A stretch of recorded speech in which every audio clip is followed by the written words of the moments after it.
Hello, I'm Red, and today on Red by Red, I'm going to be reading some r/PettyRevenge. So get ready to enjoy that petty feeling. Here we go. Take the car I paid for. Good luck finding the dead fish in it. When I was 15, I began working, and by the time I was 17, I had enough money to buy my first car. Me being young, when my mother and stepdad said they were titling it in their name for insurance and registration purposes, I didn't question it. 6 months later, they're divorcing. When the divorce is finalized, my mother informs me that my car that I paid for was going to my ex-stepdad in the divorce, since it showed as joint property between them. I was furious. The car looked nice on the exterior, but burned through a quart of oil every 2 days and drove like crap, but it was still my car. The week before my ex-stepdad was due to pick it up, I quit putting oil in it. I drove it around town extra that week. I was that smoke cloud in town of burning oil. To top off my revenge, my friend had a goldfish die. It was a pretty big fish, like 3 or 4 inches long. I asked for it. The morning of the car being taken, July mind you, I cut the yellow foam beneath the passenger seat. The foam was sticky, abrasive, and resealed easily due to the stickiness. I cut the foam and stuffed the dead fish into the padding and pushed it as far over as I could. Then the foam stuck back together nicely. He showed up with his girlfriend. Girlfriend was the mistress that caused the divorce. And he made a big show of giving her my car as a gift to her. I just smiled. I wish I knew how well that car went over, hours later in the hot July weather. But I can imagine. That's a horrible thing to do. If you work at that age and save up your money, you deserve recognition and respect for that, because it's a lot to expect a teenager to do. Okie dokie, give the like button a pokey and let's get on with story number 2. Once she moves out of the way, grab them. I ran to the store to get a few things on my lunch break today. I didn't have much time, but I still respect the protocols of the store.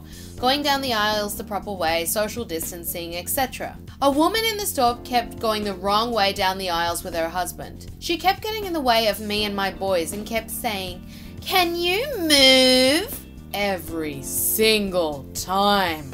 I can't stress enough that even with huge arrows, she kept specifically making it out like it was my mission to get in her way. I politely moved each time, and being an anxious person, even said sorry once or twice. Well, I get to the baking aisle and I see my friend again going the wrong way, again telling me to get out of her way. This time was special though. You see, this time she tells her husband, referring to sauces, "Oh, they have a caramel and dark chocolate left. Once she moves out of the way, grab them." They had one left of each. Did I know they existed before? No.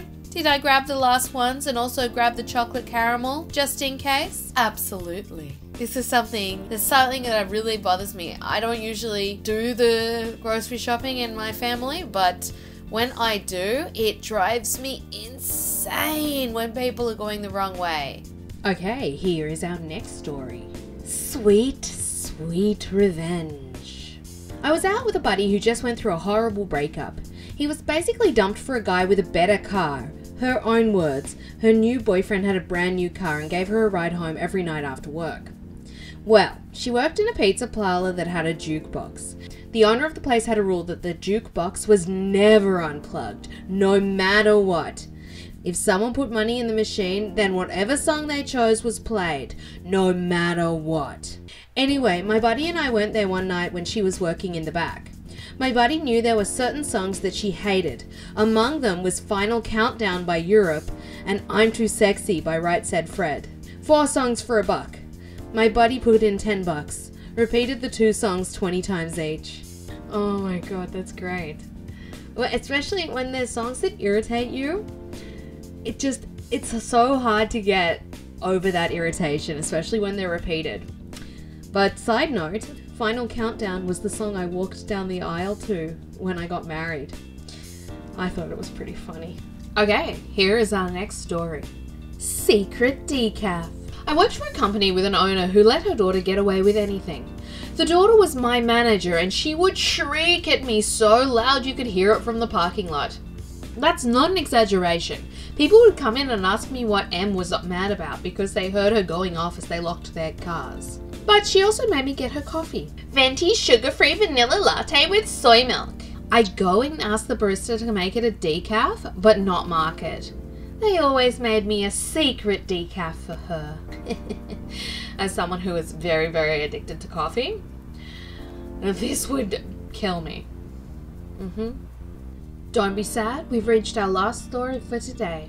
Swerving to keep ahead of me? Okay, have fun at the light. So I'm driving in a major city on a road that's always a bit busy. I'm entering onto the highway and need to merge into the lane. In my area, common sense when merging is let one in front, one behind, like a zipper if that makes sense. Nice and efficient, everybody's happy. At least everyone except this guy in a black Mercedes. Jerks steps on the pedal to try and get ahead of me. I was already halfway in the lane when he started to floor it, and the left lane was congested at this particular spot. Slows down with maybe 2 to 3 feet between us and has the audacity to lay on his horn. After about a mile of tailgating me, he finally gets ahead of me, which, you know, who the F in their right mind cares? The road ahead of us is much more open at this point. I thought he'd take off and I'd be able to forget about it. But wouldn't you know, he starts to swerve into whichever lane I'm in. I changed lanes a few times to get past trucks, etc. Trying to stay right in front of me the whole time. I'm not exactly sure what his plan was. He never tried to get me to stop or anything. He obviously wasn't the sharpest knife in the drawer. All I can say for sure is that it was obvious he was trying to push my buttons. So I bide my time, knowing that ahead of us is an exit to a massive intersection between 2 of the major highways in the city. This exit pretty commonly has a cop in the area where it branches off. Not a speed trap necessarily, as the cop is completely visible to all, this is important, and this particular spot has a higher rate of collisions. As we approach, I get into the right-hand lane as if I'm going to exit. Predictably, this idiot follows suit. I stay in the lane until the very last moment that I can legally and safely abort the exit, which I do in short order. The cop was right ahead of us as it happened, meaning the jerk realised he wasn't going to be able to cut me off again without overtly breaking traffic laws right in front of an officer. This forced him to continue to the intersection, which is notorious for its long red lights. As I continued on my merry way, I looked to my right to see a grown man in his mid-30s screaming his butt off, face looking like ripe tomato. I laughed in a more exaggerated manner than was necessary while staring him down and flipped the bird until I was well past. Wonder how it felt spending all that money on a nice car only to get outsmarted by someone over a decade younger in a crapmobile. You know, yes, that was petty revenge, but to be honest, I think you're both a little bit jerky in this situation. Did you like those r/petty revenge stories read by me, Red? If you did, please give the video a like and don't forget to subscribe as well and click the notification bell so that you get reminded when I post a new video every day. Thank you very much for watching today. I really appreciate you guys. Have a good rest of your day.